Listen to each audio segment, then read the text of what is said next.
젊은이가 공장에서 일하기 시작했습니다. 그런데 그 젊은이는 성질이 난폭해서 작은 일에 분노를 참지 못하고 손에 잡히는 대로 아무 물건이나 집어서 던지는 그런 습성이 있었습니다.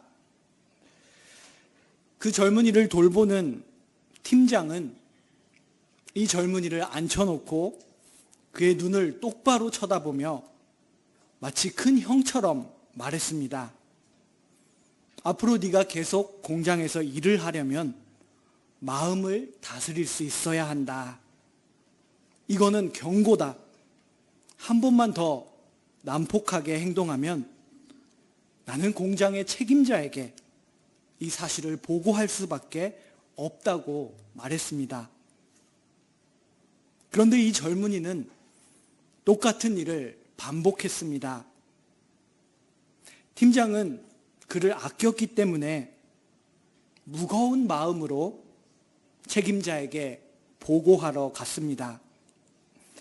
책임자는 바로 이 젊은이를 해고하라고 말했습니다. 그러나 팀장은 그 젊은이를 위해 간청합니다.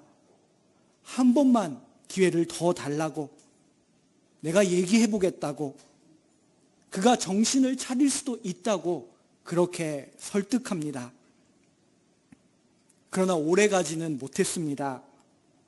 3일 뒤에 젊은이는 작은 일로 또 화를 내고 폭력적인 행동을 보였습니다.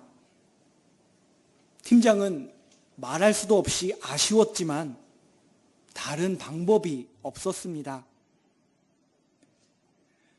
이 젊은이는 많은 기회가 있었지만 결국 사태는 더욱 악화되고 말았습니다. 오늘 우리가 읽은 로마서 2장의 본문과 그리고 나중에 로마서의 뒷부분에서도 바울이 말할 중심적인 내용은 하나님의 최종적인 심판입니다.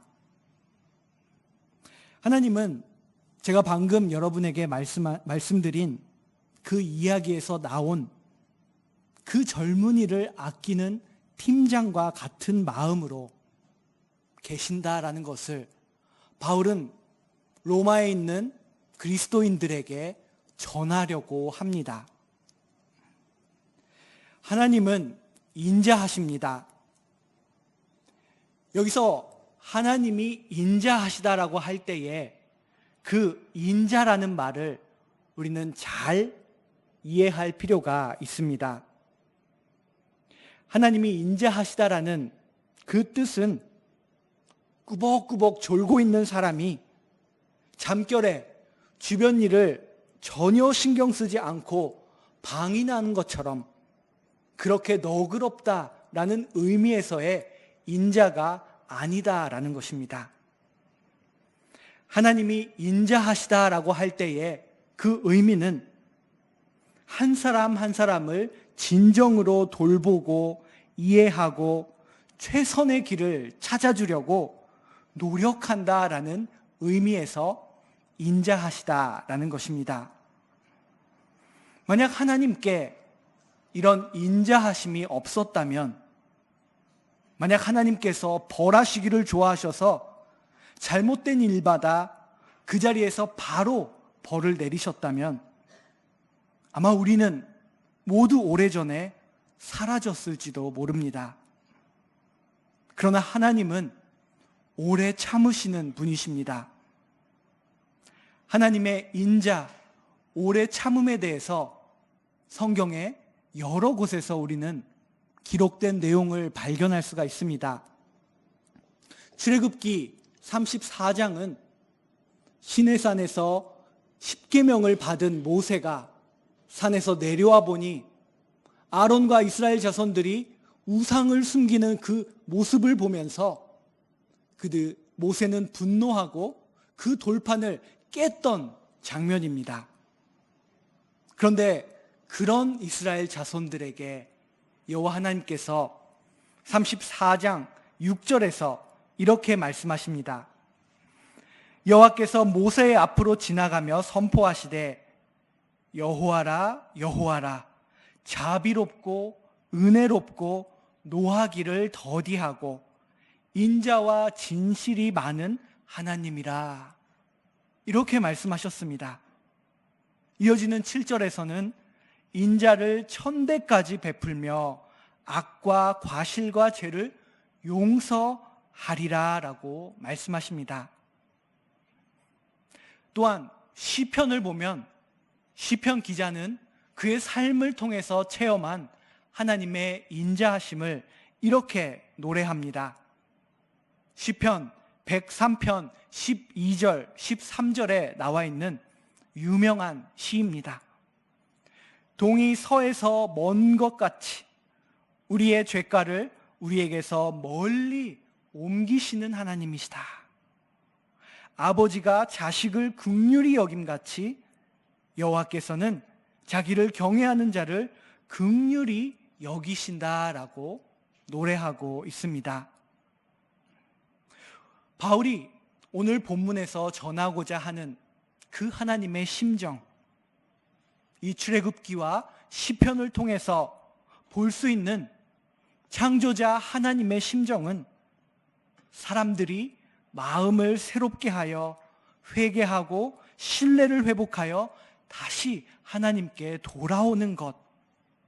그래서 하나님은 참으시면서 그들이 삶을 바로잡을 기회를 거듭해서 주신다라는 것입니다. 그런데 만약 그렇게 계속해서 기회를 주셔도 아무런 효과가 없다면 어떻게 될까요? 사람들이 마음을 새롭게 하지도 않고 회개도 하나님에 대한 신뢰도 회복하지 않는다면 어떻게 될 것인가요? 이 문제에 대해서 오늘 본문에서 바울은 말하고 있습니다. 4절을 보면 바울이 이렇게 말합니다. 혹 네가 하나님의 인자하심이 너를 인도하여 회개하게 하심을 알지 못하여 그의 인자하심과 용납하심과 길이 참으심이 풍성함을 멸시하느냐. 하나님의 인자하심의 의미를 왜 그렇게 참으시는지 너희들은 오해하고 있다. 하나님의 인자하심을 멸시하고 있다라고 말합니다. 이어지는 5절을 보면은 다만 너의 고집과 회개하지 아니한 마음 때문에 하나님의 심판이 나타나는 그날에 임할 하나님의 진노가 더욱더 네 자신에게 쌓아지고 있다라고 오늘 본문 5절에서 말하고 있습니다. 바울이 이 4절과 5절에서 말하는 내용은 사람들이 하나님의 인자하심을 그 기회를 살리지 못하고 오히려 최후에 임할 그 심판을 받아야 마땅한 상태로 되어가고 있다고 선언합니다. 앞서 여러분들에게 말씀드린 이야기에서 그 젊은이는 이제 변명의 여지가 없습니다. 그에게는 팀장이 몇 번이고도 기회를 줬지만 계속해서 같은 일을 반복하고 상황은 악화되고 말았습니다. 그런데 그 모습은 그 젊은이뿐만 아니라 바울에 의하면 우리 인간이라는 존재가 갖고 있는 모습이다라는 것입니다. 바울의 서신들 중에서 하나님의 최후의 심판의 모습을 가장 잘 설명해 주고 있는 부분이 바로 이 로마서 2장이 아닐까 생각이 됩니다. 흔히 성경을 읽어보고 들어본 적이 있는 사람들은 신약 성경에서는 자비만이 있다고, 신약 성경에 있는 하나님의 사랑과 자비만을 끄집어내는 것을 보게 됩니다. 그리고 반대로 하나님의 심판은 구약 성경에 있는 개념이다라고 그렇게 너무나 단순하게 생각할 때가 있습니다. 그러나 우리는 늘 성경을 읽을 때에 성실한 자세로 그리고 새로운 마음으로 나의 선입견을 내려놓고 읽어야 합니다. 그래야 구약 성경이 무엇을 말하고 있는지, 그리고 그 구약 성경이라는 풍성한 토양 속에서 신약 성경은 무엇을 말하고 있는지 우리가 바로 이해할 수 있기 때문입니다. 물론 신약 성경은 예수 그리스도의 십자가 죽음에 나타난 하나님의 각별하고도 놀라운 그 사랑을 강조하고 있습니다. 바울 또한 그 하나님의 사랑을 이 로마서에 이어지는 내용에서 찬양할 것입니다. 그러나 신약 성경도 사랑과 인자하심만을 말하고 있는 것이 아니다라는 것을 우리는 이해할 필요가 있습니다. 바울은 만약 사람들이 하나님의 그 인자하심과 사랑을 계속해서 거부한다면, 멸시한다면 더 이상의 방법이 없고 하나님의 심판이 임할 것이다 라는 것을 분명하게 말하고 있습니다. 사랑의 논리에는 늘 그 사랑은 언제나 거절당할 수 있다라는 전제가 있습니다. 하나님의 사랑 또한 인간이 거절했기 때문에 사라지는 것이 아니라 하나님은 거절당할 것을 아시면서도 우리를 사랑하고 계신다라는 것입니다. 그러나 그 거절이 멸시가 계속된다면 하나님은 이제 이 세상 창조 세계를 바로 잡으실 것이다 라고 바울은 말하고 있습니다. 하나님이 바로 잡는 이 창조 세계의 모든 영역에는 우리 인간을 바로 잡는 일도 포함되어 있습니다. 바울이 앞서 우리가 지난 시간에 함께 봤던 1장의 후반 부분에서 봤던 것처럼 비인간적인 하나님이 우리들에게 창조해 주신 그 본성을 잃어버리는 삶을 살아가게 된다면 재앙과 심판과 진노를 자초하는, 스스로에게 하나님의 진노를 쌓는 삶을 살게 될 것이다 라고 말합니다. 여러분, 지난 주일에 나눴던 내용을 기억하시는지요? 하나님의 형상을 따라 우리 인간이 창조주, 썩지 않으시는 영원하신 그분을 예배할 때 우리는 보다 완전하고 진정한 의미에서의 인간으로 살아갈 수 있다라고 바울은 말합니다. 그러나 반대로 죽음에 종속된 썩어질 것, 피조물을 만약 우리가 숭배한다면, 하나님을 예배하지 않는 무너진 예배를 계속해서 이어간다면 우리 안에 담겨진 하나님의 형상, 인간의 본질적인 그 참된 의미에서의 그 성질은 사라질 것이다 라고 바울은 말했습니다. 지금 바울은 우리들에게는 기회가 너무나 많이 주어졌는데도 악을 고집하고 적극적으로 오히려 하나님의 진노를 쌓아가고 있는데 이 일을 어떻게 하면 좋을까? 바울은 말하고 있습니다. 이러한 하나님의 최후의 심판을 말하는 바울의 이 서신을 우리가 성실하게 읽는다면 그 어떤 사람도 나는 도덕적으로 더 우월하다라고는 말할 수 없을 것입니다. 바울과 거의 동시대에 사람들이 쓴 그 저서들, 책들이 남아 있습니다. 바울과 동시대에 저명한 철학자, 사상가들이 있었는데 그 중에 세네카라고 하는 사람이 있습니다. 앞에 슬라이드에 이 세네카의 조각이 나와 있는데요. 이 세네카는 기원전 1년쯤에서부터 바울과 동시대, 즉 65년까지 살았던 사람입니다. 이 65년 4월이라고 하는 것은 네로 황제에 의해서 이 세네카가 스스로 목숨을 않도록 압박을 받아서 죽었던 때를 말합니다. 세네카는 로마 제국 시대의 정치인, 원로원 중에 한 사람이었고 사상가였으며 문학자이고 시인이었습니다. 그리고 그가 유명한 이유는 로마 제국의 황제였던 네로가 아직 어렸을 때부터 그의 가정교사로서 어떻게 사람들을 다스릴 것인지, 사람의 삶이란 어떤 것인지 모든 범위에 있어서 가르쳤던 스승이었기 때문입니다. 그런 세네카는 도덕적인 문제, 철학의 문제를 깊이 사색한 후에 자신이 이 사회 일반 속에서 보여지는 부도덕적인 일들, 잘못된 사람들의 행위를 규정했고, 그리고 그런 일들로부터 자신은 거리 두기 위해서 아주 애썼던 사람입니다. 그런데 그 세네카의 동료들은 세네카가 자신이 다른 사람들을 위해 규정해 놓은 그 도덕적인 규칙들을 스스로가 깨고 있는 모습을 간파했습니다.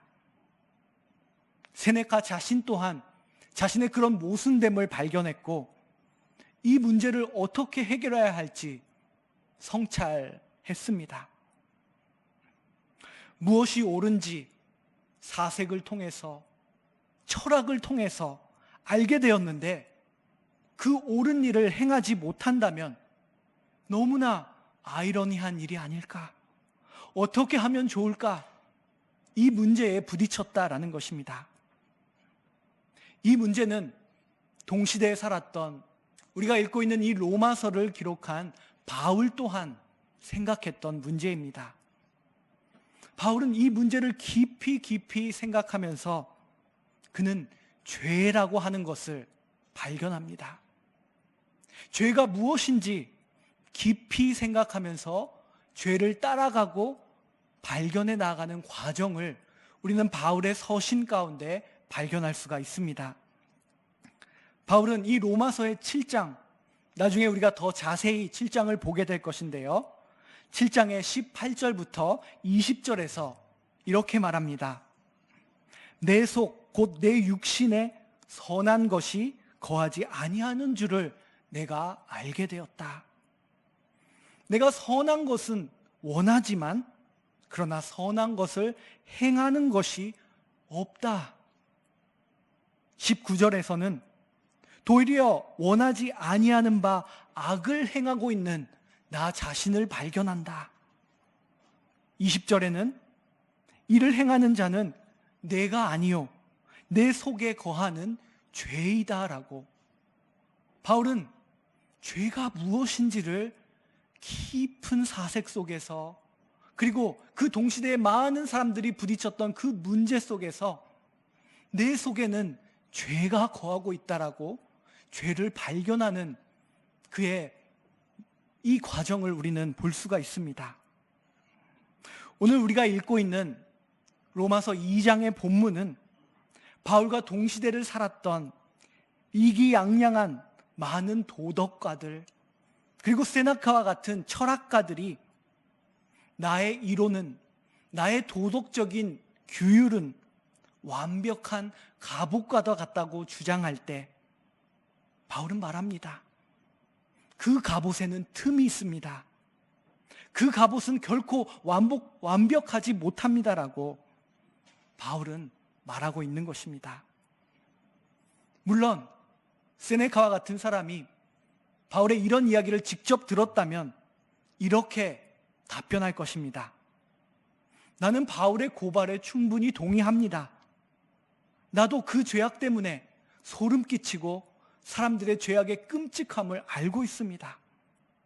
그런데 냉정하게 생각해 보십시오. 저 죄를 범하는 사람과 나의 삶은 다르지 않습니까? 나는 좀 더 도덕적이고 열심히 숭고한 삶을 살아가기 위해서 노력하고 있는데 어찌 당신은 나와 저 사람을 똑같이 말합니까? 만약 내가 말하는 이 이론대로 정말 살 수 있다면 덕스러운 삶, 숭고한 인간의 삶이란 이루어질 수 있습니다. 이렇게 말할지도 모르겠습니다. 그리고 이런 생각은 어쩌면 우리 시대에 있는 사람들이 갖고 있는 이상 생각일지도 모르겠습니다. 그런데 바울은 아주 냉정하게 그리고 아주 현실적으로 죄가 무엇인지, 인간이 어떤 존재인지를 간파하면서 말합니다. 아니요, 전혀 그렇지 않습니다. 바울이 말하는 내용을 다시 한번 보겠습니다. 오늘 본문 1절을 보면은 그러므로 남을 판단하는 사람아 라고 부릅니다. 누구를 막론하고 어떤 사람이라 할지라도 예외가 없습니다. 누구를 막론하고 네가 핑계하지 못할 것은 남을 판단하는 것으로 네가 너 자신을 정죄하고 있으니 그 판단하고 있는 그 일을 당신도 똑같이 행하고 있습니다. 본문 3절을 보면 이런 일을 행하는 자를 판단하고도 똑같은 일을 행하는 사람아, 바울은 이렇게 말합니다. 그러면서 오늘 설교에 이 제목을 붙였던 그 구절을 말합니다. 네가 하나님의 심판을 피할 줄로 생각하느냐? 나는 이만큼 하고 있으니까 하나님의 심판에 예외되는 저 죄인들과는 다른 사람이라고 생각하고 있느냐? 바울은 이렇게 묻고 있다라는 것입니다.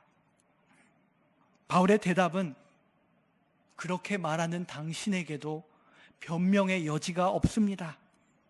왜냐하면 당신이 정죄하고 있는 어리석고 어두운 영혼을 가진 저 사람들과 당신도 똑같은 일을 은밀하게 행하고 있지 않습니까? 라는 그러한 이야기입니다.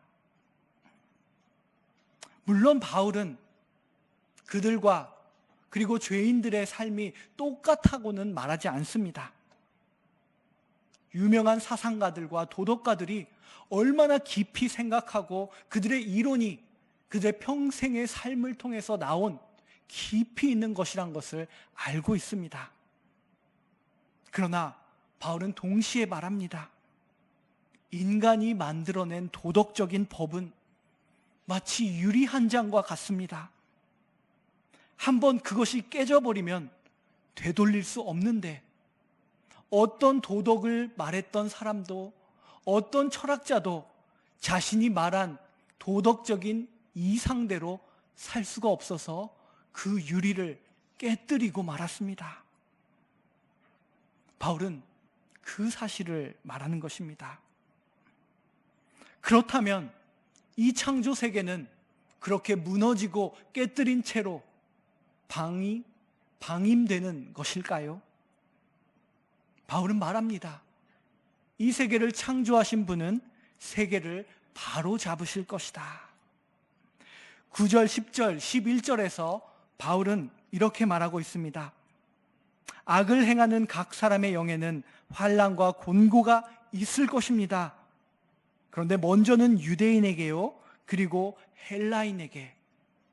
유대인과 비유대인을 헬라인이라고 표현하면서 유대인, 비유대인 차별할 것 없이 모든 사람에게 하나님께서는 그 악을 행하는 사람에게 악에 보응하신다라고 말하고 있습니다.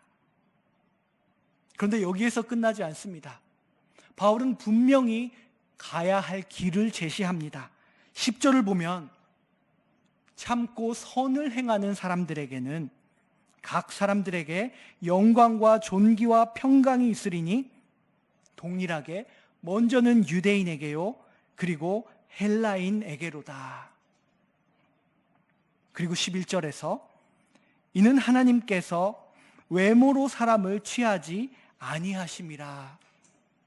일본어 성경을 보면 하나님이 사람을 나누시지 않는다라고 기록되어 있습니다.